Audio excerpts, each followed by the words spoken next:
ሰላም ይብዛላችሁ እንደገና በድጋሚ መጣሁኝ። ዛሬ ደግሞ ሰባተኛውን የመዝሙር 119ን ስታንዛ አብረን እንድንመለከት ነው የመጣሁት። የመዝሙረ ዳዊት 119 ሰባተኛው ስታንዛ የዛይ ስታንዛ ይባላል። ዛይ ሰባተኛው የዕብራይስጥ ፊደል እንደሆነ ይታወቃል። ክፍሉ ከ48 እስከ 56 ድረስ ያሉትን ቁጥሮች የሚያጠቃልል ይሆናል። በጌታ በኢየሱስ ስም አነባዋለሁ። እንደዚህ ይላል። ስለ አገልጋይህ የገባኸውን ቃል አስብ፣ በዚያ ተስፋ ሰጥተኸዋልና። ቃልህ ሕያው ያደርገኛልና ይህቺ በመከራዬ መጽናኛዬ ናት። እብሪተኞች እጅግ ተሳለቁብኝ፣ እኔ ግን ከሕግህ ንቅንቅ አልልም። እግዚአብሔር ሆይ ከጥንት የነበረውን ድንጋጌህን አሰብኩ፣ በዚህም ተጽናናሁ። ቁጥር 53 ሕግህን ከተዉ ክፉዎች የተነሳ ቁጣ ወረረኝ። ከእንግድነቴ ሀገር በእንግድነቴ ሀገር ሥርዓትህ መዝሙሬ ናት። እግዚአብሔር ሆይ ስምህን በሌሊት አሰብኩ፣ ሕግህንም እጠብቃለሁ። ሥርዓትህን እከተላለሁ፣ ይህችም ተግባሬ ሆነች ይላል። ይህ ሰባተኛው ስታንዛ በጣም የሚገርም እንደገና ሌላ ምክር ይዞ መዝሙረኛው የመጣበት ሌላኛው ስታንዛ ነው፣ የዛይ ስታንዛ። በዚህ ክፍል ውስጥ 3 ቦታዎች ላይ አንድ ቃል ተደጋግሞ እናገኛለን። እሱም አስብ፣ አሰብኩ፣ አሰብኩ የሚል 3 ተመሳሳይ የሆኑ ቃላቶችን ሲደጋግም እንመለከታለን መዝሙረኛው። አንደኛው አስብ እግዚአብሔርን የሚያመለክት ሲሆን፣ ሁለተኛው አሰብኩ ደግሞ መዝሙረኛው ራሱን እንዴት አድርጎ ምን በማሰብ ራሱን ዴዲኬት ወይም ደግሞ ምን በማሰብ ራሱን ትኩረት እንደሚያደርግ እንመለከታለን። እንደተለመደው በዚህም ክፍል ውስጥ በጣም አስደናቂ የሆነውን የእግዚአብሔርን መልእክት በ3 መንገድ አይቼዋለሁኝ። በዚህ ክፍል ውስጥ አስብ የሚለው ቃል ከእግዚአብሔር አንጻር እናየዋለን፣ ከመዝሙረኛው አንጻር እናየዋለን። አንደኛው ነጥቤ እግዚአብሔር ሕዝቡን ያስባል የሚለውን ሐሳብ ከ49 እስከ 51 ባለው ክፍል ውስጥ አይቻለሁ። እግዚአብሔር ሰውን እንደሚያስብ ቁጥር 49 እንደዚህ ይላል፣ ለአገልጋይህ የገባኸውን ቃል አስብ ይላል፣ በዚያ ተስፋ ሰጥተኸዋልና። አስብ ይለዋል።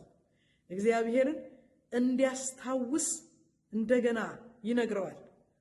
በነገራችን ላይ ይህንን መዝሙረኛው ሲናገር ለአገልጋይህ የገባኸውን ቃል አስብ ሲለው እግዚአብሔር በብሉይ ኪዳን ውስጥ በቶራ በሕግጋት ውስጥ ሕጉን የተመለከተ ይመስላል ይሄ መዝሙረኛ። ምክንያቱም በተለያዩ ቦታዎች እግዚአብሔር አሰበ የሚል ቃል እናገኛለን። እኛ ለምሳሌ ዘፍጥረት 11:29 ላይ እግዚአብሔር አብርሃምን አሰበ ይላል። 8 ላይ ደግሞ ዘፍጥረት ኖህን አሰበ እግዚአብሔር ይላል። እንደዚሁም ዘፍጥረት 21:1 ላይ እግዚአብሔር በተናገረው መሰረት ሳራን አሰበ፣ የገባውንም ተስፋ ፈጸመላት ይላል። ዘፍጥረት 30:22 ላይ እግዚአብሔር ራሔልን አሰበ። አንደኛ ሳሙኤል 2 ላይ እግዚአብሔር ሐናን አሰበ። እግዚአብሔር የሚያስብ አምላክ መሆኑን መዝሙረኛው ሲያውቅ በምን ዕውቀት ነው ያደረገው? እግዚአብሔር ሲያስብ የሌለውን ወደ መኖር እንደሚያመጣ እንዳመነ ሰው ሆኖ ይናገራል። አስብ፣ እነሱን ያሰብክ እኔንም አስብ። እነሱን ያሰበ እሱንም እንደሚያስበው በእርግጠኛነት ስለተረዳ አስብ የሚለውን ቃል ይመለከታል። በነገራችን ላይ ከመዝሙረኛው ተነስቼ እኔም መልእክት አለኝ። እግዚአብሔር የሚያስብ አምላክ ነው። እንደተረሳ የሚያስብ ሰው ይኖር ይሆን? ይህን ለምታደምጡኝ ሁሉ መልእክት አለኝ።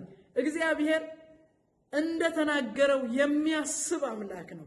እግዚአብሔር ሲያስብ አሰበ ማለት እግዚአብሔር አሰበ ማለት እንደተናገረው ማንነቱን በመግለጥ ተአምራቱን አሳየ ማለት ነው።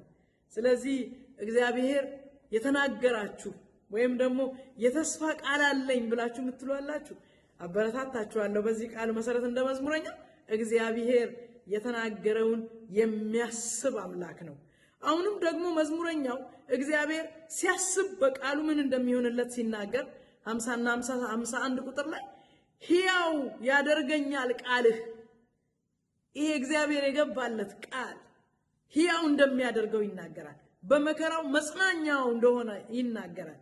ይህም ብቻ አይደለም፣ እብሪተኞች እጅግ ተሳለቁብኝ፣ እኔ ግን ከሕግ ንቅንቅ አልልም። ይህ ማለት ምን ማለቱ ነው? ኖ ማተር ዋት፣ ምንም አይነት ነገር ቢገጥመኝ፣ በምንም አይነት መንገድ ቢሄድ ሕግን ከመጠበቅ ንቅንቅ አልልም። ከሕግህ ወዲህም ወዲያም አልልም። ለምን? በሕጉ ውስጥ ታምራት እንዳለ አሁንም እንደተረዳ እንመለከታለን። ሁለተኛው ሐሳቤ መዝሙረኛው በዚህ ቦታ ላይ የሚናገረው ከ52 እስከ 54 ቁጥር የተመለከትኩት መዝሙረኛው ራሱ ቅድም እግዚአብሔር ሕዝቡን እንደሚያስብ ነው የተመለከትነው። አሁን ደግሞ በሁለተኛ ደረጃ እግዚአብሔር ሕዝቡን እንዳሰበ እንደዚሁም ደግሞ መዝሙረኛው ምን ይላል? ቃልህን አሰብኩ ይላል። ቃሉን እንዳሰበ ይናገራል። ሁለተኛው ነጥቤ መዝሙረኛው ቃሉን አሰበ። ቃሉን ሲያስብ ትመለከታላችሁ። 52 ቁጥር ላይ እንደዚህ ይላል፣ እግዚአብሔር ሆይ ከጥንት የነበረውን ድንጋጌህን አሰብኩ። ደግሞ የገረመኝ ነገር ከጥንት የነበረውን እያለ ሲናገር ትመለከታላችሁ። የእግዚአብሔር ቃል በፊትም የነበረ አሁንም የሚሰራ አሁንም ሕያው የሆነ እንደሆነ ሲያረጋግጥልን ከጥንት ጀምሮ የነበረውን ይላል። ከጥንት ጀምሮ የነበረውን ድንጋጌህን አሰብኩ፣ በዚህም ተጽናናው። ይሄ ከጥንት ጀምሮ የሰማው ከጥንት ጀምሮ ሲያደርግ የቆየው ሲያነብ የቆየው ሲሰማ የቆየው ቃል በሱ እንደሚጽናና ይናገራል። ስለዚህ ከጥንት ጀምሮ ያለውን ቃል እንደሚያስብ ይናገራልና ኢሳይያስ 48 ላይ ምን የሚል ቃል አለ? ሳሩ ይደርቃል አበባውም ይረግፋል፣ የአምላካችን ቃል ግን ለዘላለም ጸንቶ ይኖራል ይላል። የእግዚአብሔር ቃል ሁሉም ሲያልፍ ጸንቶ እንደሚኖር ቃሉ ይነግረናል። ስለዚህ መዝሙረኛው ለዚህ ነው ከጥንት ጀምሮ የነበረውን ቃልህን አሰብኩ ይላል። ስለዚህ ከጥንት ጀምሮ ሲሰራ የነበረውን ቃል እኛም በልባችን በአእምሯችን በሁለንተናችን እንድናስብ በሱም መሰረት እንድንኖር ጸጋው ይብዛልን። በዚህ ክፍል ውስጥ እንደገና የምንመለከተው ነገር ምንድነው? ትዝ ካላችሁ ሁለተኛው ስታንዛ ላይ የጋሜል ስታንዛ ላይ መዝሙረኛው ምን ብሎ ነበር? እኔ በምድር እንግዳ ነኝ፣ ትእዛዝህን ከኔ አትሰውር ብሎ ነበር። አሁን ደግሞ ምን ይላል? በእንግድነት ሀገሬ አሁን በምኖርበት በዚህ እንግዳ ሆኜ በምኖርበት ሀገር ቃልህ መዝሙሬ ናት ይላል። ሁሌ መዘምረው፣ ሁሌ ምለው፣ ሁሌ ማሰላስለው፣ ሁሌ ማንጎራጉረው ነው። በምንም አይነት ሁኔታ ውስጥ በሆን ሕግህንና ቃልህን መመሪያ ስለሚሆነኝ ስለሚመራኝ በዚህ በእንግድነት ሀገሬ ስለሚመራኝ አሰላስለዋለሁ፣ እዘምረዋለሁ፣ እለዋለሁ ሲል ትመለከታላችሁ። የመጨረሻውና ሶስተኛው ነጥቤ ከ55 እስከ 56 ቁጥር ድረስ ያለው ነው። መዝሙረኛው ስሙን ያስባል። ይገርማል። አቤቱ በሌሊት ስምህን አሰብኩ፣ ሕግህንም ጠበቅኩ ይላል። በሌሊት ስምህን አሰብኩ።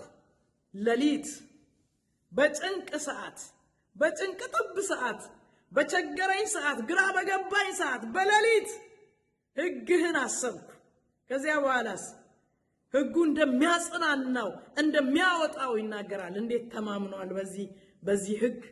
ስለዚህ መዝሙረኛው ሕጉን የእግዚአብሔርን ሕግ ስሙን በማሰብ እንደሚያስታውስ ይናገራል። ስለዚህ በስሙ ውስጥ ደግሞ ኃይል አለ፣ ታምራት አለ፣ ድል አለ፣ ፈውስ አለ እና ሳጠቃልል ይሄንን መዝሙር 3 ነገሮችን ነው የተመለከትነው። አሰብኩ በሚለው ቃል ውስጥ እግዚአብሔር ሕዝቡን የሚያስብ አምላክ ነው። መዝሙረኛው ቃሉን አሰበ፣ መዝሙረኛው ስሙን አሰበ። ስለዚህ እግዚአብሔር የሚያስብ አምላክ ነው። ሃሌሉያ።